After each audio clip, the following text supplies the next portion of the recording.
And welcome to Copy Shop Live.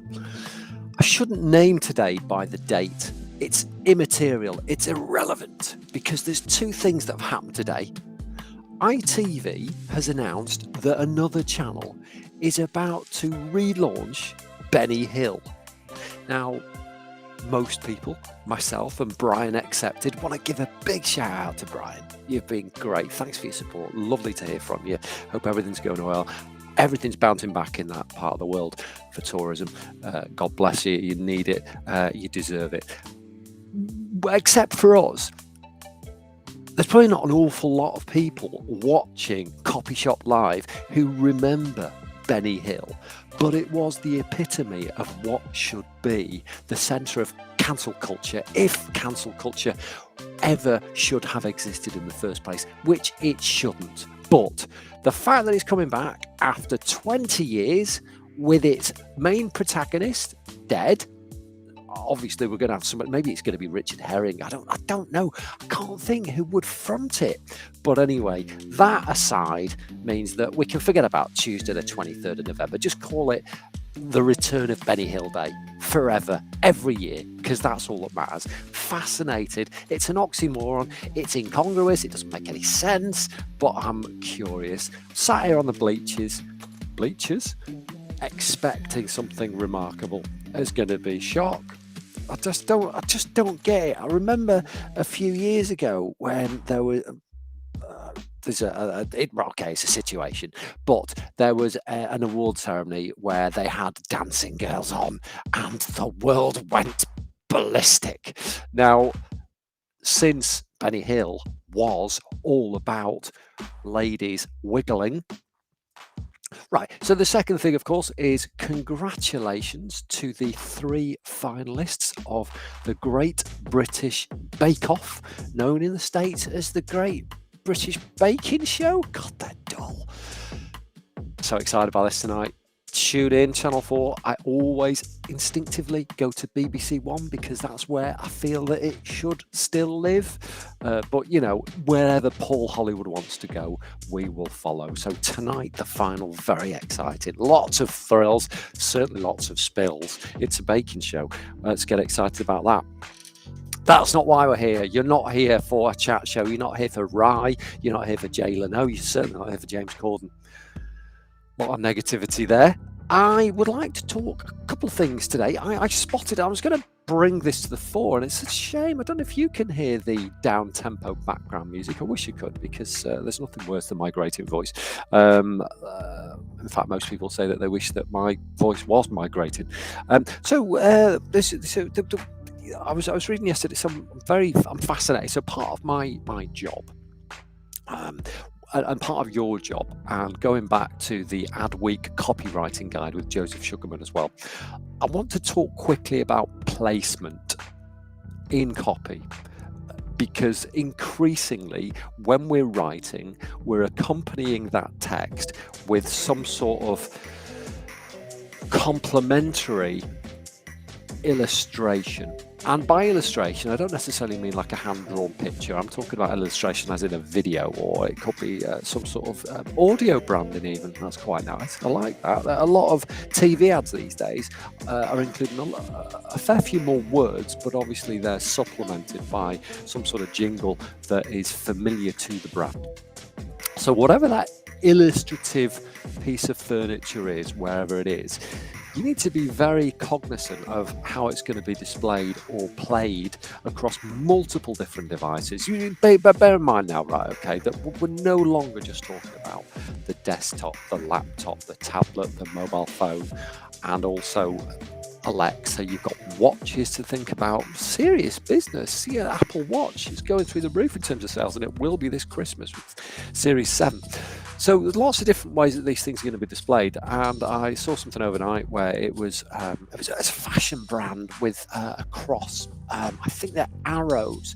Can't remember. I think it's C&C, but that's not the name of the brand. That's a shortening of it. Cross something, maybe, I don't know. Anyway, they had, and it's very Benny Hill, on the mobile version of the ad with an image accompanying the text.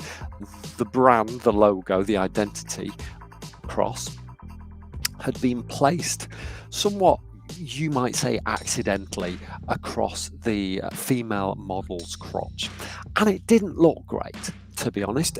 The positioning was bad enough. The fact that the low, anyway, so that doesn't work. So I think one of the many lessons for today is really just when you, so as I say, because in my day job I am constantly cropping images for, I think it's 14 different aspects, orientations, screen displays, devices. I've always got to be on top of what looks right to this visitor, to this consumer.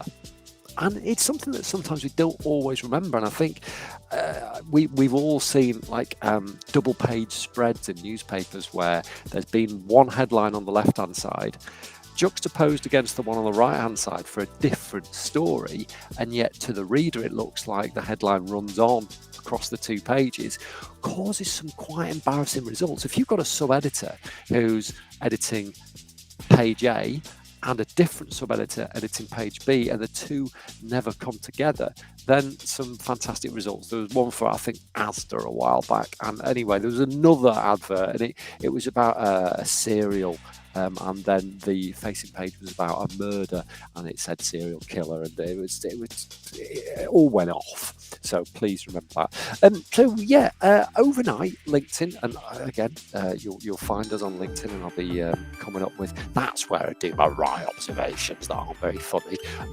But you'll notice overnight that I was talking about having an epiphany in bed, and it's okay when you get to my age to do that, apparently. I had a call out yesterday with a fantastic client, and I won't say run of the mill because nobody is. Every business is different, and there's a unique angle, and we always, as writers, need to look out for the point of differentiation. What is that unique selling proposition, the USP? Where is the sizzle? We're not content to sell the sausage. We don't want to sell the service, we want to sell the benefits, because it's all about empathy, it's all about utility, it's all about urgency. So how can we empathize with what's going on in our reader, user, consumer, viewer, listener's head? We need to be thinking about, how do we turn something that could potentially be quite dry? I get this a lot from accountancy businesses who say, how do you make me exciting? I'm just doing a calculator all day. I'm like, buddy boy, you've got a lot to say for yourself, so let's say it. But this particular one, as I say, what was fascinating about it is we talked, and we picked the organization and its wares apart to create a list, and one of these days I'm going to figure out how to zoom in, and I'm going to show you on Notepad, and we're going to do a little bit of interactive work, and ideally going to get some of your comments, and we're going to start getting interactive, and I want you to come and join me on the show to bring your challenges or bring your successes, and we'll serenade them like sirens, but you won't have to crash into the rocks, and there'll be no loss of life, no damage to your ship, but we'll do that in more detail. I'll get more interactive, and this would have been a perfect exercise to do that. However, as it came to bear, the shop and the World Cup were both won by England in the same year. One was launched, one was won, but same rules apply. And the shops are jewellers, and so you've got England bringing home the silverware. And really, when it comes to jewellery ranges, they start at silverware, and so thinking about how you can arouse the interest of the reader, surprise them, make them look at things in a different way, but understand that they have a huge stake in this, because you can benefit them by them reading the advert, as Sugarman would say, slippery slope, get them all the way down to the bottom by arousing intrigue in the headline, and then in the lead, which is the first sentence after the headline or the subhead, to just keep up that momentum, keep the reader guessing. And this is where personal stories really work. And personal stories worked really well in the 70s, in the 80s, in the 90s. Before that, if you look back at sort of 1930s, 1940s newspaper adverts, they're written in a way that we wouldn't even recognize today. If you look at some of the very early car ads and the way that they obsess about like wing mirrors and stuff, and you're like, gee, why you talk about that? I mean, we've had wing mirrors for decades. Well, they hadn't at the time. It was a big deal, and it stopped people dying, a bit like the windscreen. You wouldn't once they found shatterproof glass, you would no longer cut your head off when you flew through the windscreen. So it's quite a big deal.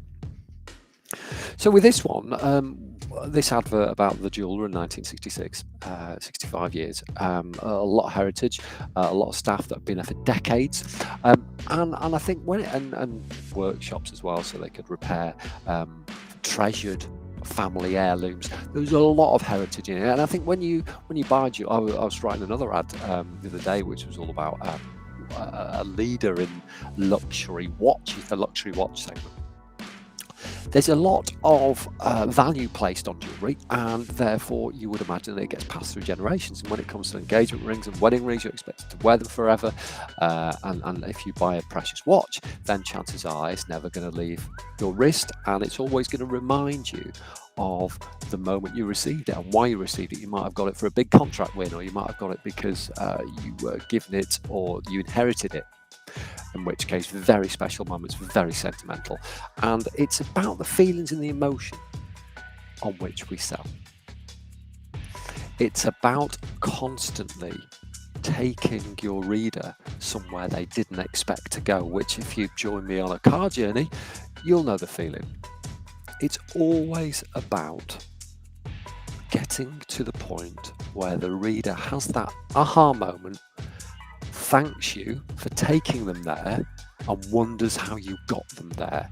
And whenever you write any copy, whenever you write a script, if you're writing a campaign, a succinct little piece of messaging, it needs to be packed with utility, but also it needs to give your reader, consumer, a reason to engage with it. And that's why simple sells, but also telling your reader that you've got this for them, you've got their back.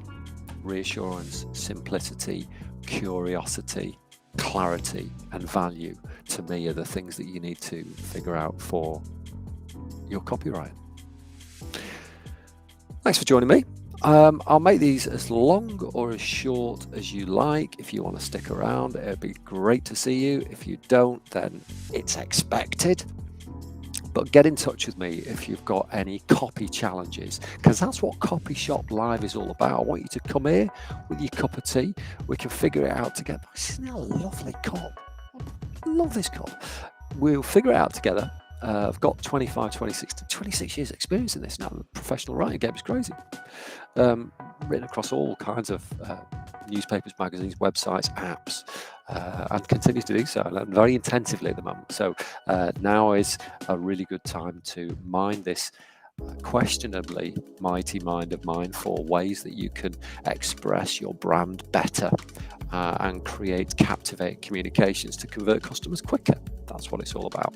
Get in touch with me, dave@wordandmouth.com. I might have some ticker tape going along here tomorrow, maybe something a bit flash as we start working on the brand for Copy Shop Live, or at Dave Thackeray, me on Twitter, or get involved in LinkedIn. Lovely to see you there. And again, hope Great British Bake Off goes well. I hope you watch it. I'm also getting into MasterChef, the professionals, in a big way at the moment. Marcus Waring, a former resident, and grew up in my hometown of Southport. So big love for the guy, and who doesn't love Monica? Greg, take or leave. Yeah, so it's going to be a great day. So make sure you have a great day and get in touch, and let's speak soon. I shall see